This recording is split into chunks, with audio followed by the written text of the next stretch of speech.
कि हम लोगों ने उस पर्टिकुलर स्टोर पे around with in 5 to 6 months हमने उसमें 50 lakhs का रेवेन्यू कर लिया 5 से 6 महीने में। हाँ जी, 5 से 6 महीने। तो ये पूरा प्रोसेस आप समझाएंगे कि अगर कोई नया बंदा है शुरू कर रहा है, ई कॉमर्स करना चाहता है जिस तरह से आप जो कर रहे हो, कैसे करेगा? दोस्तों आज हमारे साथ है माधव सक्सेना। दोस्तों ये ई कॉम करते हैं, काफ़ी खतरनाक बिजनेस करते हैं, ऑनलाइन करते हैं और ये काफ़ी यंग एज में इन्होंने पूरा धमाल मचा के रखा हुआ है। तो फाइनली आज हम इनको अपने शो पर बुला रहे हैं। तो माधव जी स्वागत है हमारे चैनल पर। Thank you so much. तो मैं चाहूँगा एक छोटा सा इंट्रो दे दीजिए आप हमारी ऑडियंस को। सो बेसिकली मेरा नाम माधव सक्सेना है। अभी मैं 21 का हुआ हूँ रिसेंटली जुलाई में। अभी मैं ई कॉमर्स का बिज़नेस करता हूँ। बेसिकली हम लोगों के खुद के स्टोर्स होते हैं जहाँ पे हम प्रोडक्ट सेल करते हैं, प्रमोट करते हैं। इसके अलावा मैं अभी एक ब्रांड पे काम कर रहा हूँ, पेट प्रोडक्ट्स की ब्रांड है जिसका नाम है pets get best. And yes यही अभी जो चल रहा है लाइफ में। शुरुआत आपने ड्रॉप शिपिंग टाइप से किया था? हाँ, शुरुआत जो ई कॉमर्स बिज़नेस की थी जो मेरी स्टार्टिंग में, वो मैंने ड्रॉप शिपिंग से की थी। ड्रॉप शिपिंग बेसिकली होता है कि जब हम कुछ सामान बेचते हैं बट वो एक्चुअली में सामान हम ओन नहीं करते हैं। हाँ। तो उससे मैं उस मॉडल से मैंने स्टार्ट किया था जहाँ मैं यूएस में कुछ एड्स चलाता था पर्टिकुलर प्रोडक्ट्स की। जब उस पर्टिकुलर स्टोर पे कोई सेल आती थी तो मैं सेम ऑर्डर मतलब सेम कस्टमर की डिटेल्स के साथ एक ऑर्डर प्लेस कर देता था अली एक्सप्रेस जैसी वेबसाइट्स पे। फिर जो अली एक्सप्रेस के सेलर्स होते थे वो यूएस के कस्टमर को सामान भेजते थे एंड जो डिफरेंस होता था प्राइसेस का वो मेरा प्रॉफिट होता था। ये बिजनेस क्रैक करने से पहले आपने शुरुआत कैसे किया था, क्या चीज़ से शुरू किया था? शुरुआत तो मैंने बहुत यंग एज में की थी, जब मैं अराउंड 12 या 13 ईयर्स का था। 12-13 साल में? यस। सो मैंने तब स्टार्ट किया था एंड तब मैं कंटेंट राइटिंग लिख करता था। सो बेसिकली उस टाइम मेरा मोटिव था इंटरनेट पे फेमस होना है। ओके, सो मैंने देखा इंटरनेट पे कैसे फेमस होते हैं, पता लगा वेबसाइट बना के होते हैं। मैंने वेबसाइट बनाई, कुछ नहीं हुआ। फिर मेरे को पता लगा 12-13 साल में? हाँ, उस टाइम मतलब वो इतनी कुछ हाई फाई वेबसाइट नहीं थी, विक्स पे बनाई थी वो तो। तो तब मैंने वेबसाइट बनाई, फिर कुछ नहीं हुआ। फिर मेरे को स्लोली टेक में काफ़ी इंटरेस्ट आने लगा तो मैंने टेक के ऊपर अपना एक ब्लॉग बनाया, कुछ आर्टिकल्स लिखे, उसमें भी कुछ नहीं हुआ। फिर मैं किसी और के लिए टेक पे आर्टिकल्स लिखने लग गया था। देन इवेंचुअली मैंने उनके लिए 10-20 आर्टिकल्स लिखे। तब उन्होंने मुझसे एक दिन पूछा कि अब मैं आपको पे कैसे करूँ। अच्छा। तो तब मेरे को पता लगा कि इस चीज़ के आपको पैसे भी मिलते हैं। तो तभी आप पैसे लेके नहीं कर रहे थे? नहीं, मेरे को पता ही नहीं था उस चीज़ के पैसे मिलेंगे। मैं तो बस खुश था कि एक वेबसाइट पे मेरा नाम है। हाँ। तो मैं उस चीज़ पे खुश था। तो उन्होंने पूछा कैसे पे करूँ। अब मैं 13 साल का बच्चा, मुझे क्या चाहिए। मैंने बोला डोमिनोज से आप पिज़्ज़ा ऑर्डर कर दो मेरे लिए। तो ओके। तो बस मैंने पिज़्ज़ा मंगवाया, मेरे घर पे सब खुश, मम्मी पापा खुश, मैं खुश। फिर बस उसी चीज़ को स्लोली कंटिन्यू किया। फिर समझा ब्लॉगिंग के बारे में अच्छे से समझा, कंटेंट राइटिंग के बारे में अच्छे से समझा। फिर पेड कंटेंट राइटिंग अच्छे से प्रोवाइड की। फिर खुद का ब्लॉग चालू किया, टेक ब्लॉग। उस पर अच्छे खासे व्यूज़ आने लग गए। फिर इवेंचुअली मैं एक टेक रिव्यूअर बन गया था। स्मार्टफोन इवेंट्स में ज़्यादा, लॉन्चेस में रिव्यू करता था उनके स्मार्टफोन्स को। कंपनीज स्मार्टफोन्स भेजती थी। फिर उससे मैं थोड़ा यूट्यूब में गया। बट यूट्यूब वाला कुछ ही टाइम का मेरा कह सकते हो जर्नी था। यूट्यूब में किस तरह का चैनल आपने बनाया? यूट्यूब में एक्चुअली मेरे पास मल्टीपल चैनल्स होते थे उस टाइम। सो एक मेरा होता था प्योरली टेक रिलेटेड चैनल जिसमें मैं टेक के वीडियोस, अनबॉक्सिंग, रिव्यूज़ ये सब डालता था। एंड सेकंड टाइप का जो मेरा यूट्यूब का चैनल होता था दैट वाज जो लिस्ट टाइप के आपके वीडियोस होते हैं ना, like top 10 actors, top 10 cricket match, ऐसे करके इस टाइप के कुछ चैनल्स थे। सो ये सारे चैनल्स में चलते थे। तो फाइनेंशियली मेरे को इन चैनल्स ने बहुत अच्छा सपोर्ट किया। इवेंचुअली $100-200 चैनल्स चले भी? हाँ, ये चैनल्स बहुत अच्छे चले। इनको हमने सेल ऑफ भी किया, ऑलमोस्ट $1,000-1,500 ईच पे सेल कर दिया चैनल? सेल कर दिया उनको। फिर उसके बाद मैं वापस ब्लॉगिंग एसईओ में आया। उसके बाद मैंने फिर जब मैं ब्लॉगिंग एसईओ में आया तो उसके बाद मैं एक स्पेसिफिक सर्विस में गया जिसमें मैं लोगों को हेल्प करता था बड़ी बड़ी वेबसाइट्स में फीचर होने में या उससे बैकलिंक्स दिलवाने में। जैसे entrepreneur for PR services, exactly PR services type का मैं दिलवाने लगा। That worked well. उसमें लाइक कुछ महीनों तक मैंने अच्छे से काम किया। सो फिर उसके बाद क्या हुआ, मैंने अपनी पीआर सर्विसेज को थोड़ा चेंज किया क्योंकि 16, 17, 18 के आसपास क्रिप्टो बूम हुआ था। क्रिप्टो बूम हुआ तो काफ़ी सारी कंपनीज थी जो अपना कॉइन लॉन्च करने लग गई थी, आईसीओज होने लग गए थे बहुत सारे। तो मेरे पास जो कुछ इंटरनेशनल क्लाइंट्स थे यूएस, ऑस्ट्रेलिया, इन सब जगहों के जिन्होंने मेरी पीआर सर्विसेज ली थी एक्चुअल में, उन्होंने बोला कि आपके पास क्रिप्टो स्पेसिफिक कुछ है। तो तब हमने सोचा कि हाँ यार चलो अब टाइम है इसको थोड़ा चेंज करने का। फिर हम क्रिप्टो स्पेसिफिक साइट्स पे जाने लगे। उससे हमने अराउंड $30,000 का रेवेन्यू जनरेट किया था कुछ महीनों में ही। हमने ऑस्ट्रेलिया की बहुत सारे कंपनीज़ को हेल्प किया, यूएस के, स्पेन, काफ़ी सारे। तो एक तरीके से उस टाइम पे रेवेन्यू था या फिर प्रॉफिट ही था? क्योंकि आई थिंक नहीं, सो बेसिकली मैं उस टाइम क्या करता था, सो मैं एक रीसेलर का काम करता था एक्चुअली। मैं आपको बिजनेस बता दूं, जो मेरा बिजनेस मॉडल तो बहुत ईजी था, कोई भी रेप्लिकेट कर सकता था। इट्स जस्ट मेरे को लगता है कि मैं लकी हूँ बहुत कि किसी ने उस टाइम फिगर आउट नहीं की ये चीज़। मैं क्या करता था, मैं गूगल पे जाता था, मैं सर्च करता था क्रिप्टो प्रेस रिलीज, ओके, बस इतना सर्च करता। फर्स्ट पेज पे जो वेबसाइट्स आ गई उनके जो रेट्स हैं, लेट्स से $100 $150, उनको रीच आउट कर लिया, उनको बोला मैं आपको बल्क में ला के दूंगा। वो मेरे को 10-20% ऑफ दे देते थे, वो मेरे को 10-20% ऑफ देते थे। फिर उसके बाद क्या हुआ, मैं उस पर और एडिशनल अमाउंट अपना ऐड करने लगा। सो लेट्स से अगर $150 ओरिजिनल पोस्टिंग है, मैं $250 पे उसको आगे सेल करता था। तो जो कंपनीज थी, जो भी ICOs लॉन्च होते थे, उनको क्या होता था, अपार्ट फ्रॉम दिस मैं उनको स्ट्रैटेजी भी प्रोवाइड करता था कि आपको कौन सी साइट्स पे फोकस करना है। कंटेंट में उनको प्रोवाइड करता था काफ़ी हाई क्वालिटी। सो ये सारी चीज़ों की वजह से वो इवेंचुअली एक अच्छी खासी सर्विस और अच्छा खासा एक रेवेन्यू उसमें जनरेट हो गया। तो आई गेस अराउंड $30,000 का हमने उस साल रेवेन्यू जनरेट किया था। ग्रेट। या तो लाइक मतलब आपकी जो जर्नी है, जिस तरीके से आपने शुरू किया एंड काफ़ी अभी आपकी एज काफ़ी कम है, तो लाइक उस टाइम पे आप स्कूल भी जाते रहोगे तो पढ़ाई लिखाई पे इफेक्ट नहीं होता था? पढ़ाई लिखाई थैंकफुली मेरी कभी इतनी ज़्यादा इफेक्ट हुई नहीं उस चीज़ से, क्योंकि मेरे घर पे मतलब पेरेंट्स मेरे को हमेशा ये बोलते थे कि पहले पढ़ाई पे फोकस करो फिर बाकी सबके घर पे ऐसे ही। हाँ तो थैंकफुली मैं पढ़ाई में अच्छा भी था। 12th में मेरे 90 पॉइंट समथिंग आए थे एंड कुछ सब्जेक्ट्स मैंने टॉप भी किया था। तो पढ़ाई में मैं थैंकफुली अच्छा था, तो मेरे को पढ़ाई का आज सच कुछ इशू नहीं हुआ था।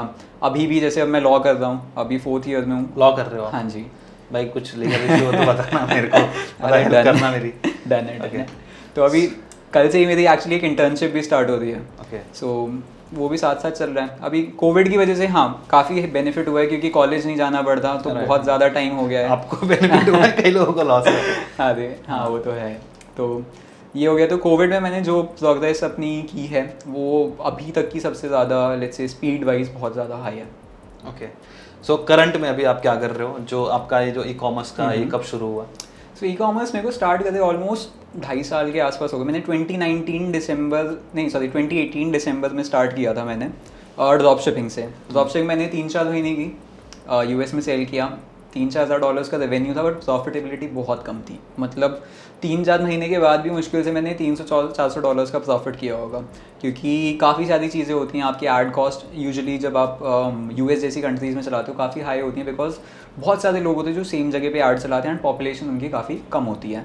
तो मेरी ऐड कॉस्ट काफ़ी हाई थी, प्लस पेमेंट गेटवे की फ़ीस बहुत ज़्यादा होती थी, खासकर पेपैल की जो फीस होती हैं बहुत ज़्यादा होती हैं। तो इन 4% के आसपास होती है। एग्जैक्टली। तो कन्वर्जन फीस होती है, ट्रांजैक्शन फीस होती है, ये सारी चीज़ें कर करके काफ़ी कम हो जाता था। तो इवेंचुअली मैंने देखा कि यार मेरे प्रॉफिट मार्जिन है नहीं। फिर मैंने क्या किया, मैंने सेम चीज़ इंडिया में ट्राई की, सेम प्रोडक्ट। हमने एक वॉच सेल की थी, उसको हमने नाम दिया सेलेस्टियल वॉच, ओके। एंड मैंने इंडिया में उसका एक स्टोर बनाया। So it was called one product store. So one product store क्या होता है, आपके पूरे स्टोर में एक अकेला प्रोडक्ट होता है। हाँ, और जो आप पूरा स्टोर बनाते हो उस प्रोडक्ट के आसपास बनाते हो। तो लोग जब कोई आता है उस पर्टिकुलर स्टोर पे, उसको लगता है कि ये स्टोर जो है इस प्रोडक्ट का ऑफिशियल कंपनी का है। अच्छा। तो एक जो आपका माइंड में मेंटालिटी होती है कि आप गए किसी स्टोर पे 10 प्रोडक्ट हैं, आप समझ गए कि ये एक ई-कॉमर्स स्टोर है, बट आप एक स्टोर देखते हो जहाँ पे बस एक अकेला प्रोडक्ट है। पूरी ब्रांडिंग, पूरे साइट के कलर्स, इमेजेस बस उसी प्रोडक्ट की हैं। तो आपका क्या होता है, साइकोलॉजिकल इफेक्ट होता है, आपको लगता है कि हाँ यार ये ऑफिशियल साइट है इस पर्टिकुलर प्रोडक्ट की। एंड हमने फर्स्ट डे उसकी एड्स चलाई 2,000 रुपये की। 2,000 रुपये की एड्स चला के हमें सेल्स आई ऑलमोस्ट 1 लाख की, ठीक है। सो फर्स्ट डे हमें बहुत भयंकर रिस्पॉन्स आया था। तो तब मेरे को रियलाइज हुआ कि बहुत ज़्यादा पोटेंशियल है इस मार्केट में, बहुत ही अनटैप्ड मार्केट है। जो प्रोडक्ट आपने एड पे लगाया था उसका मार्जिन क्या रखा था? तो उसका मार्जिन पे मैं आता हूँ, that is the interesting part, ठीक है। तो क्या हुआ, हमने जब US में उसको सेल किया, हमने उसको सेल किया था US में अराउंड $14 के आसपास का, $13 to $14 के आसपास का, मतलब 1500 से कम का। जब हमने उस चीज़ को इंडिया में टेस्ट किया तो मैं इंडिया में उसको सेल करता था 1699, प्लस मैं 25 रुपीज़ डिलीवरी चार्ज भी लेता था। ओके। तो वो मैं लेता था 17-24 रुपीज़ उनसे, ओके। अब आते हैं उस प्रोडक्ट की कॉस्ट के ऊपर। तो प्रोडक्ट की कॉस्ट एक्चुअल में जो मेरे को फर्स्ट बैच में पड़ी थी वॉज अराउंड 300 रुपीज़ पर पीस, क्योंकि मैंने एयर से किया था। कस्टम्स मेरे को बहुत हाई पे करने पड़े थे, क्योंकि उस टाइम मुझे नॉलेज नहीं थी कि कैसे इंपोर्ट होता है, क्या चीज़ें होती है। तो उस टाइम मेरे को बहुत एक्सपेंसिव पड़ा था। उसके बाद जब मैंने सेकेंड टाइम इंपोर्ट किया, जब मेरे पास अच्छी खासी नॉलेज थी, तब हमें उस वॉच की कॉस्ट पड़ी 180 रुपीज़। अरे वाह। एंड हम उसको सेल करते 1700 का। तो इवेंचुअली हमारे प्रॉफिट मार्जिन सिंस बहुत हाई थे, तो हम लोग रिस्क लेने में उतना घबरा नहीं रहे थे। ऐड चला दिया। एग्जैक्टली, कि ऐड चला दिया।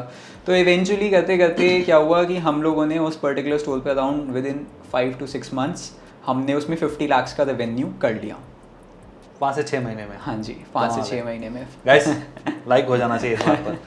तो माधव भाई हमें ये बताइए कि ये जो भी प्रोसेस है इसमें देखिए काफ़ी टेक्निकल चीज़ें हैं। पहले तो स्टोर बनाना आना चाहिए, हमें प्रोडक्ट पहले चूज़ करना चाहिए, कौन सा प्रोडक्ट हम सेल करेंगे, कहाँ पे हमें वो सस्ते में मिलेगा। तो ये सब चीज़ों की तो नॉलेज चाहिए, साथ ही साथ ऐड चलाने में आना चाहिए, है ना। राइट। तो ये पूरा प्रोसेस आप समझाएंगे कि अगर कोई नया बंदा है शुरू कर रहा है, ई कॉमर्स करना चाहता है जिस तरह से आप जो कर रहे हो, कैसे करेगा। सो एक्चुअली स्टार्ट करने के लिए सबसे पहले आपको चाहिए होगा कैपिटल, पैसा चाहिए होगा, क्योंकि ये एक ऐसा बिजनेस है जिसमें पहली बार मैंने भी पैसे लगाए थे। मैंने आज तक जितने भी बिजनेस किए मैं बिना कैपिटल के करता था, बस मेहनत करता था। बट इस बिजनेस में मेरे पास ऑप्शन नहीं था, मेरे को पैसे लगाने पड़े। ओके, तो कैपिटल काफ़ी इंपॉर्टेंट चीज़ है। तो कैपिटल आपको क्यों चाहिए होती है? आपको स्टॉक चाहिए होता है, सामान जो आप बेचोगे उसका। आपको एड्स के लिए जो पैसा चाहिए वो चाहिए होगा। ड्रॉप शिपिंग में हमें नहीं चाहिए स्टॉक। ड्रॉप शिपिंग में आपको स्टॉक नहीं चाहिए, बट उसमें आपको एड्स का पैसा चाहिए। तो आपको कुछ कैपिटल उसमें भी अपफ्रंट चाहिए। ओके, तो इसमें इंडियन ई कॉमर्स में सिंस आप बल्क में स्टॉक खरीदते हो तो आपको स्टॉक का पैसा, शिपिंग का पैसा एंड एड्स का पैसा, ये आपके 3 मेन खर्चे होते हैं। बाकी छोटे मोटे खर्चे पैकेजिंग वगैरह का आपको लगता है। तो आपको कैपिटल पहले होना चाहिए एटलीस्ट 1.5 लाख के आसपास, सो दैट आपको शुरू कर पाओ। हाँ, शुरू कर पाओ, अच्छे से शुरू कर पाओ। शुरू आप कम में भी कर सकते हो बट अच्छे से नहीं कर सकते। तो आपका कैपिटल हो गया। कैपिटल के बाद आपको चाहिए प्रोडक्ट। तो आपको प्रोडक्ट चाहिए, तो प्रोडक्ट आपको बेसिकली ऐसा प्रोडक्ट ढूंढना है जो अमेजोन पे ना अवेलेबल हो, जो फ्लिपकार्ट पे ना अवेलेबल हो, जो लोकल मार्केट में ना सेल होता हो, और प्रोडक्ट कुछ ऐसा हो, कुछ यूनिक हो। लाइक आप उसकी फेसबुक पे वीडियो देखो तो आपको खरीदने का मन हो, समझे। तो लाइक जो हम वॉच सेल करते थे, अगर कोई एग्जांपल देना चाहें आप।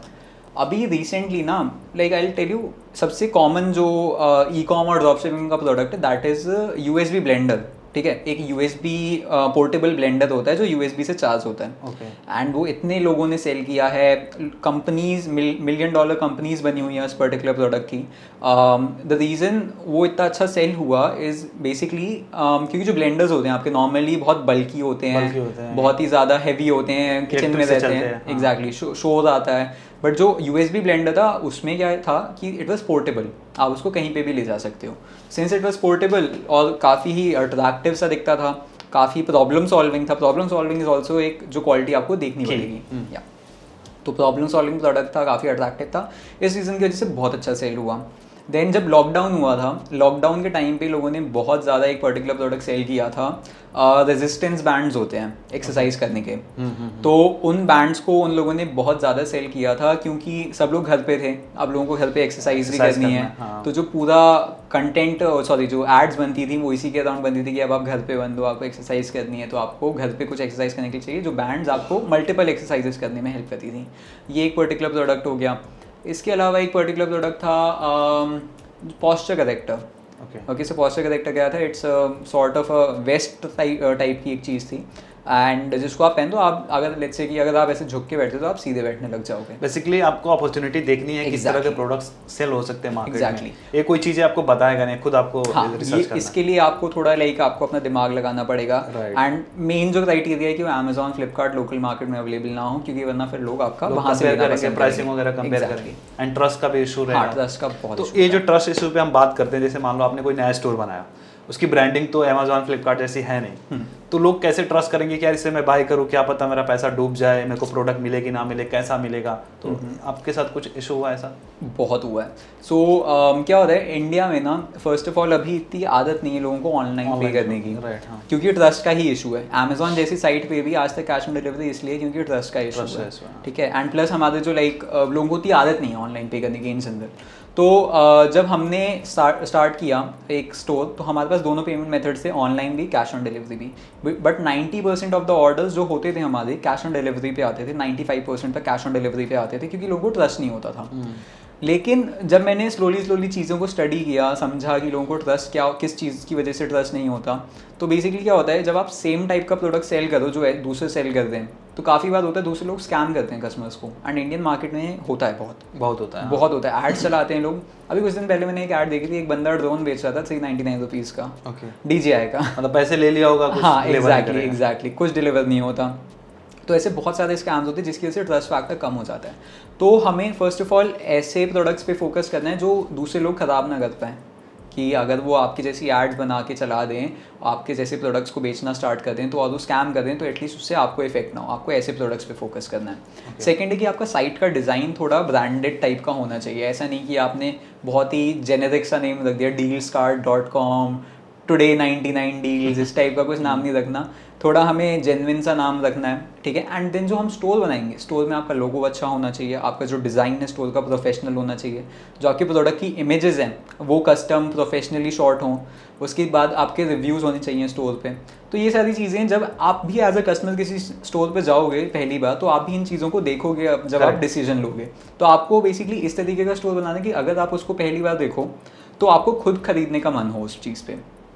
फिर बाकी इन दी एंड ट्रस्ट आप पूरा कम्प्लीटली सॉल्व नहीं कर सकते ट्रस्ट वाला इशू, दैट्स वाई आपको cash on delivery as a payment method रखना ही पड़ता है।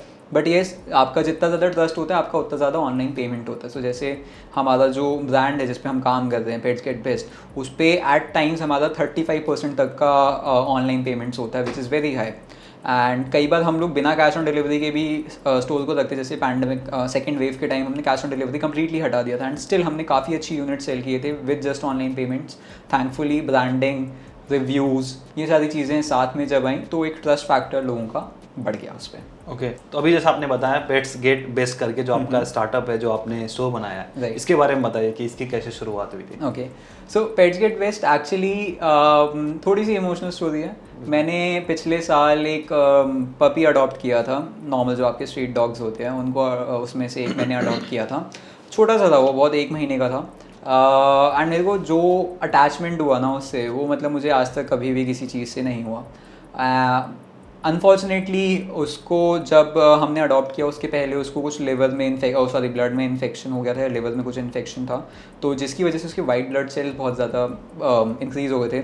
तो क्या हुआ कि with in 2 weeks he could not survive, मतलब वो सर्वाइव नहीं कर पाया। एंड मैं बहुत ज़्यादा रोया, मेरे को बहुत बुरा लगा क्योंकि मेरे पास एटलीस्ट साथ में एक फ़ोटो भी नहीं थी अच्छी सी, आप समझ रहे हो, क्योंकि मेरे को कभी इमेजिन ही नहीं किया था मैंने कभी ऐसा भी होगा। तो काफ़ी ज़्यादा सैड मोमेंट था मेरे लिए। उसके बाद फिर मैंने क्या किया कि मैं सोचा कि यार कुछ तो करना पड़ेगा, ऐसा थोड़ी है कि मेरा फर्स्ट पेट था, इतना प्यारा था, इतना अच्छा था। तो उसकी मेमोरी में मैंने ये ब्रांड स्टार्ट किया था। जो हमारा जो लोगो भी है that is similar to how he looked, ठीक है। तो हमारा ब्रांड का मैस्कॉट भी जेरी है, Jerry was his name because वो छोटा सा था चूहे जैसा, तो जेरी हमने उसका नाम रखा। एंड पूरा ब्रांड उसी के ऊपर बेस्ड है। और ऐसी चीज़ों पे जिस चीज़ों को मैंने पर्सनली फेस किया था एज एन इशू, कि जैसे हमारा जो बेस्ट सेलिंग प्रोडक्ट है which is pet pot spray. So it's a spray जो डॉग्स को सिखाता है कि कहाँ पे उनको पॉटी करनी है। ओके तो ग्रेट। आप जहाँ पे उसको स्प्रे करोगे डॉगीज जाके वहीं पे प्योर बुक करेंगे, जो पर्सनली मेरे लिए एक बहुत बड़ा इशू था क्योंकि मेरे को उसको ट्रेन करना नहीं आता। ये फिगर आउट कैसे किया था आपने? सो ये एक्चुअली में काफ़ी कॉमन प्रोडक्ट है इन कंट्रीज लाइक यूएस। ओके, सो इसको हाउस ब्रेकिंग प्रोडक्ट कहते हैं, बट इंडिया में अनफॉर्चुनेटली कोई कंपनी नहीं कर रही थी। फर्स्ट टाइम सुन रहा हूँ इसके बारे में। अच्छा, हाँ, इंडिया में मेरे को भी नहीं पता था। मैंने जब गूगल किया कि how to train your dogs वगैरह वगैरह, तब मुझे इनके बारे में पता लगा। फिर इवेंचुअली मेरे को एक फ्रेंड के थ्रू एक मैन्युफैक्चरर इंडिया में मिला जो ये चीज़ बना सकता था। देन हमने उनसे बात की, हमने उनसे मैन्युफैक्चर करवाया प्रोडक्ट। हमने शुरू में 500 बॉटल्स के साथ ट्राई किया and within a week हमने 500 बॉटल्स सेल कर दिए थे इस पर्टिकुलर प्रोडक्ट के under the brand pets get best. फिर हमने स्लोली उसको इंक्रीज़ किया, फिर और प्रोडक्ट्स हमने इंट्रोड्यूस किए। जैसे डॉग्स के नेल्स काटने में ना थोड़ा आपको ध्यान रखना पड़ता है क्योंकि उनका वेन्स होती हैं, ब्लड वेन्स होती हैं उनकी नेल्स के अंदर, तो अगर आप उसको काट दोगे तो खून निकलता है और उनको दर्द होता है। तो उसके लिए फिर हमने एक इम्पोर्ट किया product which is nail grinder, जिससे आप आराम से उसके नेल्स को ग्राइंड कर सकते हो और उसको दर्द नहीं होता डॉग को। उसके अलावा काफ़ी ऐसे हमने प्रोडक्ट्स, अभी जैसे हमने रिसेंटली एक प्रोडक्ट लॉन्च किया don't choose spray. So basically क्या है वो स्प्रे कि अगर आप उसको किसी चीज़ पे स्प्रे कर दो एंड अगर आपका जो डॉग है वो चीज़ों को चबाता है तो आप उस पर्टिकुलर चीज़ पे उसको स्प्रे कर दो, जिसकी वजह से वो उसको like once he smells it, वो उसको जब स्मेल कर लेंगे नहीं चबाएगा, हाँ, तो उसको चबाना बंद कर देंगे। तो ऐसे करके हमने, तो मतलब मैंने जो मेरा 2 हफ्ते का एक्सपीरियंस था उसी में जो मैंने प्रॉब्लम्स फेस की थी उसी के आसपास मैंने प्रोडक्ट्स इंट्रोड्यूस करने का ट्राई किया and thankfully it is working well. Great. तो गाइस आप यहाँ पे देख सकते हो माधव भाई ने जो चीज़ें अपने आसपास से ही इंस्पायर हुए हैं, जो भी इनको प्रॉब्लम्स हुई उनको देखा कि यार इसके सॉल्यूशंस क्या हो सकते हैं, और हो सकता है कि इनको ऐसा लगा होगा कि यार और भी लोग ढूंढ रहे हैं इसके सॉल्यूशंस। तो काफ़ी बढ़िया, इतनी यंग एज में इतना इंटेलिजेंट भाई। तो एक चीज़ आप मेरे को बताओ, जो भी प्रोडक्ट्स आप सेल कर रहे हो यहाँ पे तो सारे इम्पोर्टेड हैं या फिर कुछ आपने भी अपने प्रोडक्ट्स वो करे हैं? नहीं, सो हमारे इम्पोर्टेड प्रोडक्ट्स एक्चुअली में बहुत कम है। हम बस 2 प्रोडक्ट्स हैं जो इम्पोर्ट करते हैं out of 10 that we sell. बाकी के जो 8 हैं वो इंडिया में ही मैन्युफैक्चर होते हैं, जिसमें से अराउंड अभी हम 3-4 नए प्रोडक्ट्स और लॉन्च कर रहे हैं। डॉग बिस्किट्स, लीशेस, कॉलर्स, जो थोड़े कॉमन प्रोडक्ट्स होते हैं जो आपको like on a day to day basis चाहिए होते हैं। तो ये सारी चीज़ें भी हम इंडिया में ही मैन्युफैक्चर करवाने वाले हैं अभी। सो माधव भाई, आपने बोला कि अगर कोई शुरू करता है बंदा, ऑनलाइन स्टोर ई कॉमर्स अपना शुरू करता है, उसको 1 लाख से 1.5 लाख रुपए का कैपिटल चाहिए, राइट। तो आपने कितने में शुरू किया था? सो मैंने एक्चुअली 0 कैपिटल के साथ स्टार्ट किया था। अरे ग्रेट। सो क्या हुआ था कि सिंस मेरा एक थोड़ा बहुत रेपुटेशन हो गया था ऑनलाइन मार्केट में, तो मैंने बोला, मतलब मैंने फेसबुक पर डाला कि I am looking for the partner, मेरे को पार्टनर चाहिए जो इस पर्टिकुलर बिजनेस में आना चाहता है। वो पोस्ट देखा था, आपने देखा होगा। हाँ, सो इनिशियल मैंने ऐसे ही स्टार्ट किया कि मेरे को कोई पार्टनर चाहिए जो कैपिटल इन्वेस्ट करे, काम मैं करूँगा, प्रॉफिट हम 50-50 करेंगे। थैंकफुली मेरे रेपुटेशन की वजह से मुझे काफ़ी लोग मिले जो इंटरेस्टेड थे। काफ़ियों के साथ हमने पार्टनरशिप्स की। शुरू में काफ़ी गलतियाँ मुझसे हुई, काफ़ी गलतियाँ उनसे हुई, जिसकी वजह से उतना सक्सेसफुल नहीं हुआ, बट देन हमने दूसरे पार्टनरशिप्स किए। तो इवेंचुअली शुरू में मैंने ऐसे ही स्टार्ट किया, जब कि मैं पार्टनरशिप में लोगों के साथ आता गया, उनके साथ स्टोर सेटअप किए, उनके साथ साथ ई कॉम का पूरा बिजनेस किया, प्रॉफिट हमने 50-50 स्प्लिट किया, जिससे मेरे पास एक अच्छा खासा अमाउंट अक्यूमुलेट हो गया कि जो मेरे एक रिस्क फ्री अमाउंट था जो मैं वापस बिजनेस में अब डाल सकता हूँ। तो शुरू के 1 साल मैंने पार्टनरशिप्स में ही काम किया लोगों के साथ। उसके बाद फिर मैंने वो पैसा जो मेरा बना उसको मैंने अपने पर्टिकुलर बिजनेस में स्टार्ट किया। बढ़िया। तो यार इतनी कम एज में आप इतनी सारी चीज़ें कर रहे हो, आगे का क्या आपने सोचा, आगे क्या धमाल करने वाले हैं? सो आगे का अब मैं प्लान कर रहा हूँ कि पेट्स गेट बेस्ट को एक प्रॉपर ब्रांड जैसे इस्टेब्लिश करना है। सो अभी हम उसी पे फोकस कर रहे हैं। अलग अलग प्रोडक्ट्स इंट्रोड्यूस करने वाले हैं हम लोग, अलग अलग चीज़ों में फोकस करना है उस पर्टिकुलर ब्रांड के लिए। उसके अलावा थोड़े और बिजनेसेस ऑफलाइन में डाइवर्सिफाई करने का प्लान है। तो let's see how it goes, but अभी के लिए ऑनलाइन में पेट्स गेट बेस्ट पे ही फोकस कर रहा हूँ मैम। एंड इवन कभी कभी लाइक ओकेजनली हम कुछ ब्रांड्स को मार्केटिंग प्रोवाइड करें। ओके, सो माधव भाई काफ़ी आपने बढ़िया बताया, लोगों को कुछ अलग जानने को मिला होगा आई होप। एंड अगर किसी को सीखना हो कि कैसे हम इसको पूरा स्क्रैच से सीख सकते हैं, तो कुछ सोल्यूशन? सो इसके एक्चुअली यूट्यूब पे काफ़ी वीडियोस आपको मिल जाएंगे। ई कॉमर्स तो नहीं, ड्रॉप शिपिंग इन जनरल के आपको वीडियोस काफ़ी मिल जाएंगे। प्रोडक्ट कैसे ढूंढना है, एड्स कैसे चलानी है, स्टोर कैसे सेटअप करना है। इंडियन ई कॉम में आपको शायद उतने वीडियोस ना मिले। इसके अलावा यूएस के मिल जाएंगे वीडियोस, लाइक हाँ यूएस के मोस्टली मिलते हैं। इंडिया में भी कुछ यूट्यूबर्स हैं जिन्होंने अभी रिसेंटली स्टार्ट किया है इस चीज़ को, तो आप वो भी फॉलो कर सकते हो। उसके अलावा मैं भी लोगों को सिखाता हूँ एक्चुअली। मैं लोगों को मेंटरशिप प्रोवाइड करता हूँ, जिसमें मैं उनको सब कुछ बेसिक से सिखाता हूँ कि आप 0 से लेके 100 तक आप अपना पूरा स्टोर कैसे सेटअप करो, कैसे प्रोडक्ट्स ढूंढो, एड्स कैसे चलाओ। तो ये सारी चीज़ें मैं भी सिखाता हूँ। एंड आप चाहो तो आप यूट्यूब पे बड़े आराम से इसको सीख सकते हो। ग्रेट। तो गाइस आप लोगों के पास ऑप्शन है, फ्री में भी ऑप्शन है, और भाई ऑब्वियस सी बात है कि पेड आप करते रहोगे। तो थैंक यू माधव भाई, काफ़ी अच्छा लगा आपसे बात करके। इवन मैंने काफ़ी कुछ सीखा आपसे बात करके। इवन हम लोग कनेक्टेड है काफ़ी टाइम से, मैंने तो इनकी पूरी जर्नी देखी है, काफ़ी टाइम से हम लोग फेसबुक पे कनेक्टेड हैं। तो मैंने इनसे बात किया कि भाई मैं दिल्ली आ रहा हूँ, आपके साथ वीडियो करना है। एंड थैंक यू भाई टाइम के लिए। Thank you so much. And I hope कि आपको भी मज़ा आया होगा आज बात करके। बहुत ज़्यादा। तो अभी हम वीडियो को यहीं पे समाप्त करते हैं। तो दोस्तों उम्मीद करता हूँ कि आपको आज का वीडियो पसंद आया होगा। पसंद आया तो लाइक जरूर करें, और साथ ही साथ इस वीडियो को शेयर करें, क्योंकि इस वीडियो में आपको ज़बरदस्त वैल्यू मिली होगी। एंड दोस्तों जो लोग पहली बार आ रहे हैं चैनल पर, चैनल को सब्सक्राइब जरूर करें, क्योंकि मैं यहाँ पर ऐसे ही इंस्पायरिंग लोगों को लाता रहता हूँ। तो दोस्तों फिलहाल के लिए इस वीडियो में इतना ही। मिलते हैं किसी और धमाकेदार वीडियो में, तब तक के लिए आप जहाँ भी रहो मचाते रहो।